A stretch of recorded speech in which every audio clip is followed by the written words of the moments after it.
마가복음 4장 35절부터 41절까지 말씀입니다. 신약성경 59면에 나와 있습니다. 한 절씩 교독하도록 하겠습니다. 제가 먼저 읽겠습니다. 그날 저녁 때에 제자들에게 이르시되 우리가 저편으로 건너가자 하시니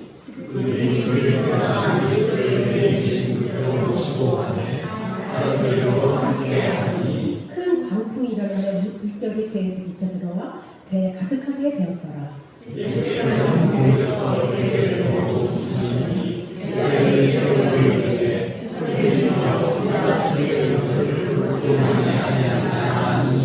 예수께서 깨어 바람을 꾸짖으시며 바다로 이르시되 잠잠하라 의욕하라 하시니 바람이 그치고 아주 잔잔하여지더라.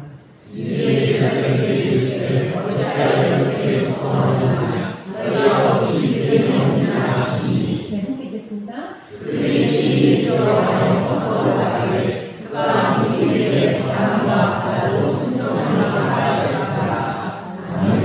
네 시간이가 볼 수 있거든요.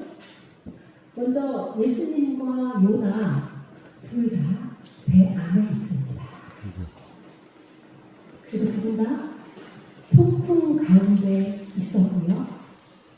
또 두 분 다 쿨쿨 자고 있습니다. 그래서 그 두 배에는요, 모두 죽음을 두려워하는 사람들로 가득했고요. 그래서 그들은 잠자고 있는 선지자를 깨웁니다. 어쩜 이렇게 똑같습니까? 자, 결국 요나 선지자는 폭풍 속으로 던져지고 이후에 폭풍이 잠잠해지고요. 예수님은 폭풍을 꾸짖으셔서 폭풍이 잠잠해졌습니다. 그러자 이 두 그룹은요, 이전보다 더 두려워했다는 것으로 이야기가 마무리되고 있거든요. 요나서 1장 16절 보면요, 그들이 크게 두려워하여 있습니다. 또 오늘 읽었던 마가복음 4장 41절에도요, 그들이 심히 두려워하며라는 말씀이 있습니다. 그러니까 여러분 마가복음을 요 4장 35절을 쓸 때는 요나서를 염두에 두고 썼던 것 같습니다. 왜 그랬을까요? 네, 그 이유는 차차 우리가 알아가도록 하고요. 자, 여러분, 유대 그 종교 지도자들이 예수님한테 와서 좀 표정을 보여달라고 그렇게 요구했던 장면 생각나세요? 그때 예수님이 어떻게 하시죠? 네. 먼저 마태복음 12장 39절이 나왔나요? 네. 악하고 음란한 세대만의 표정을 보인다. 요나의 표정만 밖에는 보일 표정이 없다. 그렇게 얘기하시거든요. 또 있습니다. 마태복음 16장 4절에도 똑같이 예수님 얘기하십니다.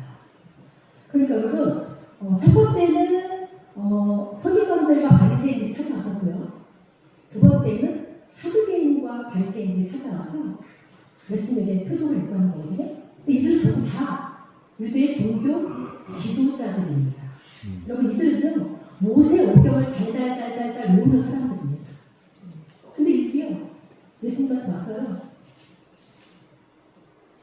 지금까지 뭐 기적이랑 뭐 이런 거 많이 보여줬는데 그거 말고, 그런 거 말고, 그걸로 안 된다는 겁니다. 더 큰 거, 더 자극적인 거 좀 보여달라고 하고 있거든요. 근데 여러분, 그동안 우리 예수님이 보여줬던 기적들은 어떤 것들이었죠? 가난한 자, 병든 자, 또 귀신을 쫓아내기도 하고요. 또 배고픈 군중들에게는 또 오병이어의 기적도 보여주셨습니다. 근데 이 종교 지도자들은요, 예수님이 귀신을 쫓아낸 자 뭐라고 했죠? 에이, 저거 바알세불 힘입어서 한 거네. 여러분, 좀 말도 안 되는 얘기를 이 시대의 종교 지도자들이 하고 있었던 겁니다. 그러니까 이 사람들은요, 예수님 앞에 가서 이러는 겁니다. 아니, 가난한 자, 병든 자 이런 사람들 말고, 왜요? 자기들이 너무 건강하고 너무 배부르거든요. 그런 거 말고 자기들의 요구를 들어달라고 하는 겁니다.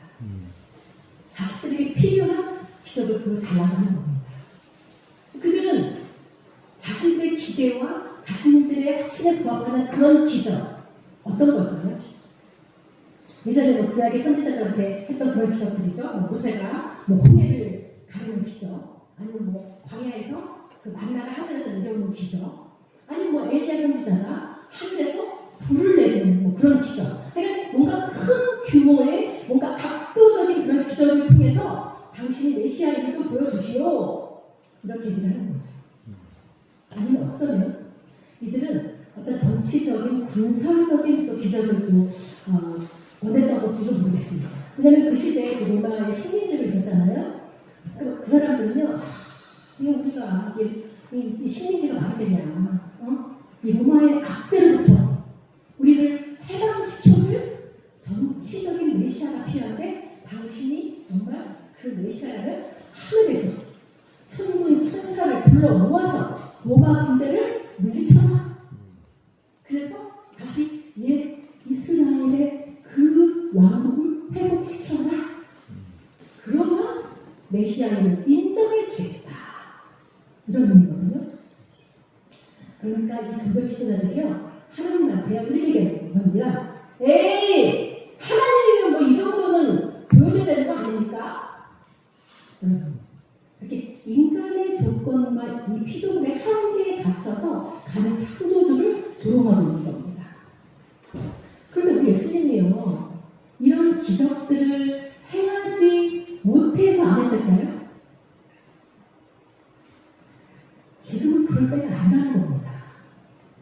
지금은 그런 기적들이 필요가 없기 때문입니다.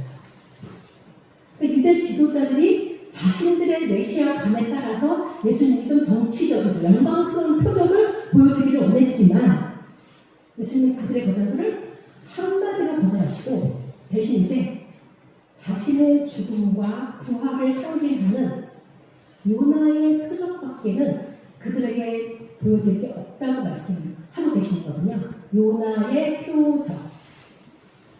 우리는 요나 이야기를 너무나 잘 알고 있습니다. 여러분, 우리가 요나 이야기를 할 때는 요나의 기적 이렇게 얘기하지 않고 요나의 표적 이렇게 말을 좀 사용하거든요. 왜 그럴까요? 그러면 기적과 표적은 사실 좀 차이가 좀 있습니다. 성경에서는 뭐 기적과 표적이 좀 함께 나타나기도 하지만요, 그 각 단어가 지닌 고유한 의미와 강조점이 좀 다릅니다. 먼저 기적은요, 놀라게 하는 것에 의미가 있습니다. 그러니까 인간의 상식이나 자연 법칙으로 설명할 수 없는 뭔가 경이롭고 또 초자연적인 사건을 뜻합니다. 그래서 보는 사람들에게 또 놀라움과 또 경외심을 불러일으키겠죠. 그러니까 기적은 사건 자체에 또 초점을 두고 또 놀라운 측면을 강조를 하고 있습니다. 성경에서는 기적과 비슷한 말이 기사, 이적 이렇게 저희가 이해할 수 있고요. 그 다음 표적은요, 요거는 표시, 징조, 증거 이런 의미가 있고요. 이건 단순히 어떤 놀라운 사건을 뛰어넘어서 그 사건이 가리키고 있는 어떤 심오한 의미나 목적이 있다는 것을 의미합니다. 그러니까 표적은 어떤 그 사건이나 인물을 목적으로 행해지는 것이죠. 단순한 놀라움을 넘어서 이 표적을 보는 사람들에게 어떤 깊은 영적인 의미, 영적인 진리를 좀 깨닫게 하는 의도가 있습니다. 그래서 결론적으로 모든 표적은 기적일 수 있지만 모든 기적은 표적은 반드시 아닙니다. 그러니까 기적은 그 자체는 초자연적이지만 표적은 그 초자연적인 사건을 통해서 하나님의 구원 계획이나 또 구속의 의미 그리고 예수님을 예표하는 아주 강력한 증거가 되는 것이죠. 그래서 예수님이요, 요나의 사건을 요나의 표적으로 표현을 해주십니다. 그 요나의 사건은 단순한 기적이 아니고요, 더 심오한 영적 진리가 있다는 말씀이죠. 이 사건은 반드시 어떤 목적, 반드시 대상이 있다 이렇게 생각을 해야 되는 것인데요. 근데 유대 지도자들은요, 무슨 말인지 알아듣지 못합니다. 자, 이제 우리 예수님이요, 이렇게 그들의 요구에 응하지 않으시고 너희들에게 보여줄 것은 이제 요나의 표적밖에 없다. 이렇게 얘기하시는 거예요. 야, 너네 자꾸 기적만 좋아하지 마. 기적을 추구하기보다 이제는 메시아의 그 메시지 좀 듣고 너네 회개해야 돼. 너네 가식적인 생각, 의식적인 행동, 그거 이제는 회개해야 돼. 이런 의미거든요. 자, 그리고 예수님이 요나의 표적 외에는 보여줄 표적이 없다. 이렇게 말씀하신 것은 이제 앞으로 더 이상 기적을 멈추겠다. 이 의미는 아니고요. 종교 지도자들이 요구했던 그들의 기대에 부응하는 기적은 보여주지 않겠다. 이런 선언입니다. 자, 이렇게 예수님이 그들의 불신앙을 좀 책망하면서 그들이 진정으로 봐야 될 표적이 바로 요나의 표적이다. 이렇게 얘기했는데요. 그 지도자들은 이해를 못했지만 우리는 오늘 이 예수님의 말씀 어떻게 이해를 해야 될까요? 먼저 요나 이야기를 좀 해보겠습니다. 요나는요, 자신의 불순종으로 인해서 바다에 폭풍이 일어난 걸 알았습니다. 그래서 그 배 안에 사람들은 몰랐죠. 그러니까 막 배에 짐을 막 던져갖고 배를 가볍게 하려고 인간적인 노력을 다 하잖아요. 근데 요나는 이 폭풍은 단순한 물리적인 현상이 아니라 자신의 불순종으로 인한 하나님의 진노, 영적인 문제를 알았습니다. 그래서 이것은 인간의 힘으로 해결할 수 없고 오직 하나님의 뜻에 순종하는 수밖에 없다는 걸 그는 알고 있었습니다. 그러니까 그는 자기가 제비에 뽑히자 바로 저를 인정하고 자신을 바다에 던지라고 얘기합니다. 그런데 여러분, 요나가요 여전히 니느웨로 가고 싶지 않았던 것 같습니다. 그는 차라리 죽음을 선택함으로써 하나님의 명령으로부터 영원히 벗어나려고 했던 것 같습니다. 이것은요, 그가 불순종의 길을 가기 위한 어떤 절망적인 선택이었던 거죠. 아니, 여러분 생각해보세요. 요나가 선지자잖아요. 그러니까 사실 하나님한테 이럴 수 있죠. 하나님, 죄송합니다. 무릎 꿇고 즉시로 회개하며 저희 모습을 풀며 지금 폭풍을 잠잠하게 해주시면 제가 니느웨로 꼭 참가하겠습니다. 이렇게 할 수 있지 않나요? 근데 여러분 안 하잖아요. 나를 바다에 던져라. 내가 죽을지어정 니느웨는 안 한다. 여러분, 요나 선지자. 여러분, 이분이 어떤 분입니까? 우리 이분이 어떤 분인지를 알기 위해서 우리 열왕기하 14장 25절을 한번 찾아보도록 하겠습니다. 열왕기하 14장 25절입니다. 보이시나요? 한번 크게 읽겠습니다. 시작! 이스라엘의 하나님 여호와께서 우리의 종 아들에게 하나님의 선지자 요나를 통하여 말씀하셨듯이 여호와 이 이스라엘의 영토를 회복하되 다만 거기에서부터 나아가 여러분, 이 구절을 통해서요, 요나서에 나오는 이 요나가 실제로 그 북이스라엘에서 활동했던 선지자 이름을 알 수가 있고요. 또한 그가 니느웨에 대한 예언뿐만 아니라 북이스라엘의 영토 회복에 대한 예언도 했다는 것을 우리가 알 수 있습니다. 그러니까 여러분, 그는 여로보암 2세 때에 정보 전쟁을 할 때마다, 즉 여로보암 2세가 영토 전쟁을 할 때마다 그가 예언한 대로 그들의 영토가 점점점 확대되어 갔다는 얘기가 지금 나와 있습니다. 여러분, 여로보암 2세가 요나를 얼마나 예뻐했을까요? 자기가 전쟁 나갈 때마다 왕이시여, 이번에 여기까지 확대됩니다. 성취했어. 다음엔 여기. 여러분, 왕이 예뻐하는 선지자, 왕의 모든 관심과 사랑과 후원과 이걸 다 특별한 그 사랑을 격차하지 않았겠습니까? 그 시대의 당대에 제일 잘 나가는 선지자였습니다.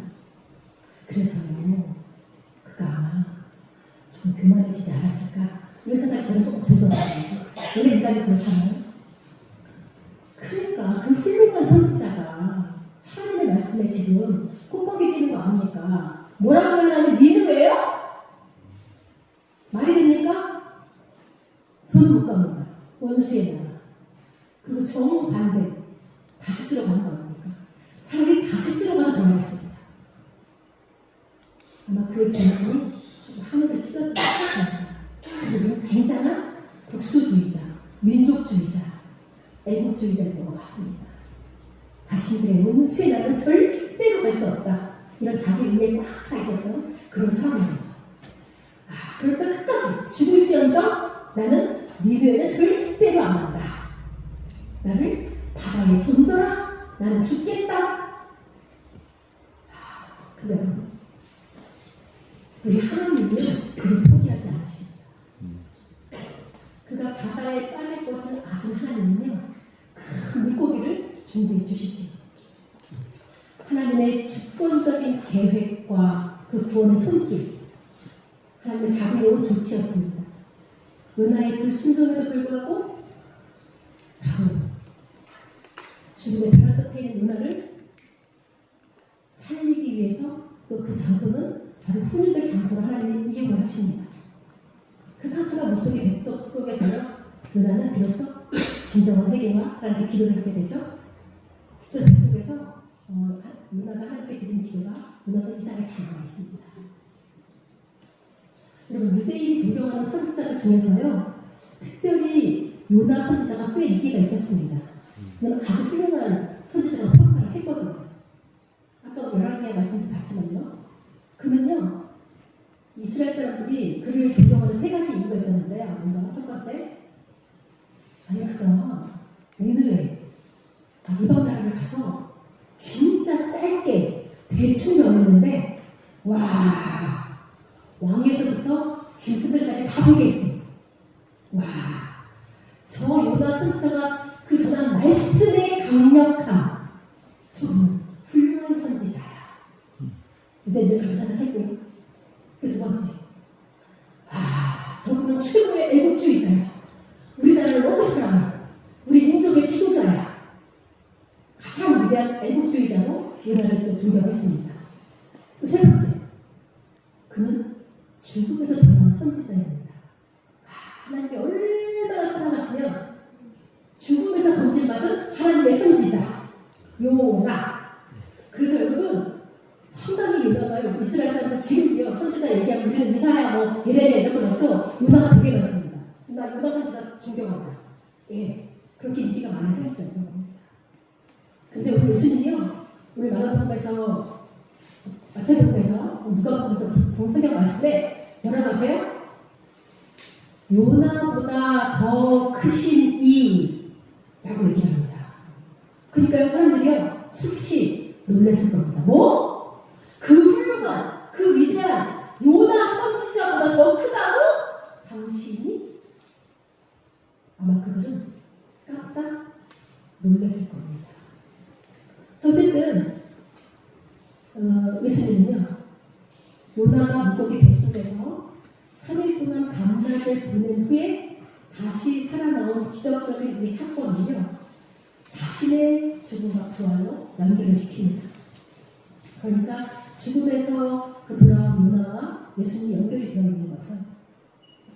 사실은 여러분, 이런 거죠. 그 성경을 좀, 말씀을 좀 아는 선지자들은요, 구약의 유민이, 하나님이 어떻게 메시아를 보낼 것이며, 그 메시아가 어떤 일을 할 것이며, 어떻게 대속을 할 것인가 다 나와 있습니다. 그래서요, 예수님의 사역을 보면, 예수님의 말씀을 들어보면, 예수님의 기적을 보면, 저분 역시 이럴 수 있거든요.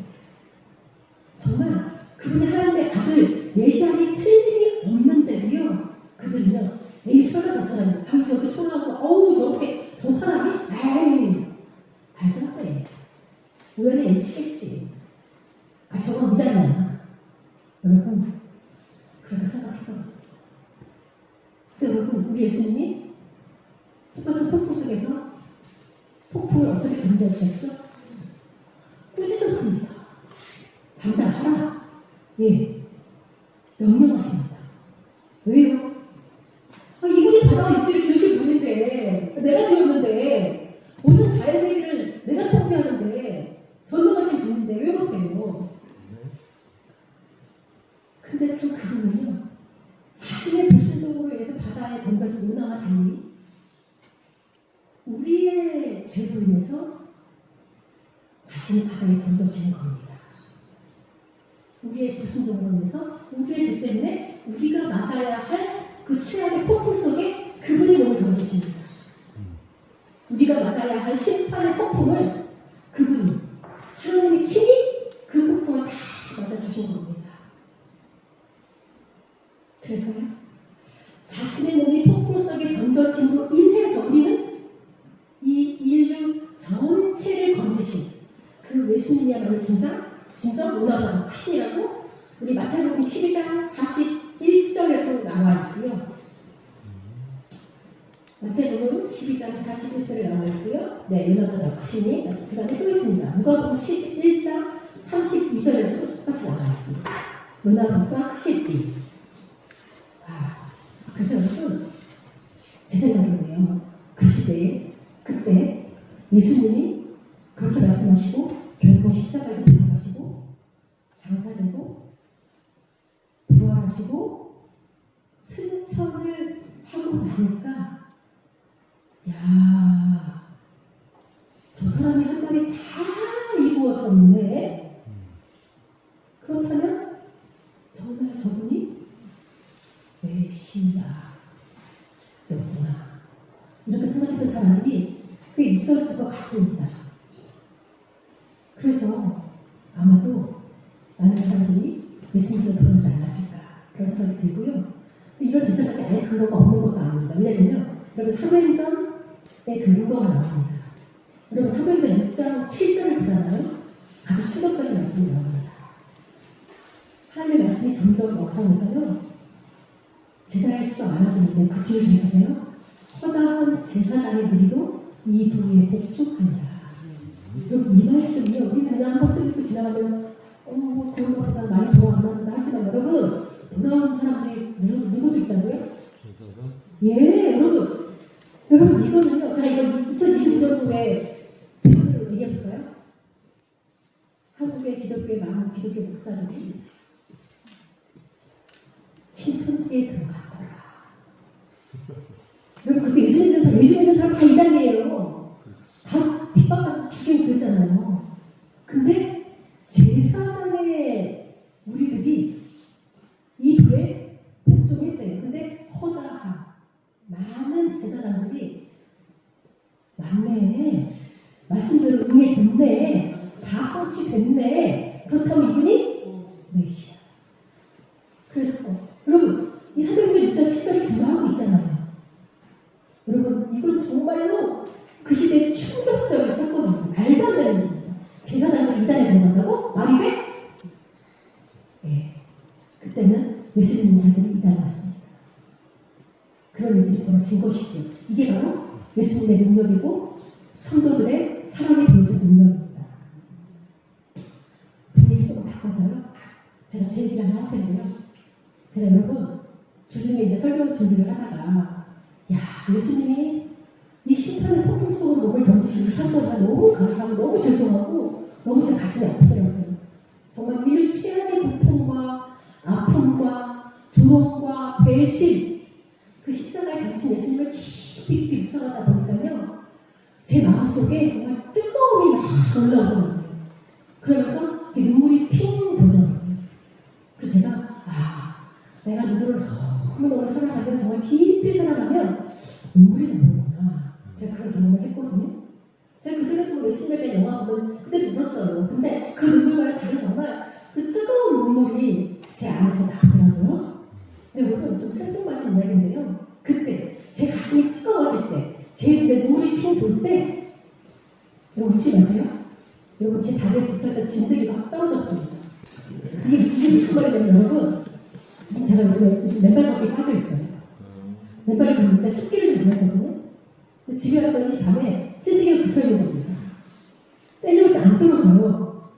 그냥 엄지손톱만한 좀 꽤 큰 거였는데 아무리 제가 때리려고 안 떨어지는 거예요. 그래서 제가 물어봤더니 사람들이 지금 당장 응급실로 가라 난리가 났어요. 내가 그 밤에 뭐 응급실에 가 찐득이 때문에 이러면 이제 안 가고 내일 가야지. 이제 그러고 이제 내일 아침이면 가야 되지 뭐 이제 그러고 이제 있는데, 아침에 이제 병원 가는 것도 있고 설교 준비를 하고 갑자기 뜨거워져갖고 혼자 막 뜨거웠다가 피 돌다가 막 이러면서 보니까 찐득이가 떨어진 겁니다. 제가 이 뜨거움이 찐득이를 몰아냈구나. 그런 생각을 하는데, 하나님 감사해요. 병원 안 가게 해주셔서. 그렇게 감사 기도를 제가 드렸습니다. 사실 이런 얘기 함부로 하기 좀 조심스러운데 우리끼리 하는 겁니다. 제가 그래서요, 우리가 예수님을 깊이 사랑하면 우리 안에 불순물들이 빠져나가는구나. 즐거움도 붙일 수 있겠구나. 저는 이런 확신이 막 드는 겁니다. 여러분, 예, 잘 새겨서 들어주시기를 바랍니다. 어쨌든 우리 정말 하나님의 말씀으로 인하여서 이 뜨거움으로 인하여서 우리 예수님 깊이 사랑해 주시기를 정말 더 간절히 제가 축원을 드립니다.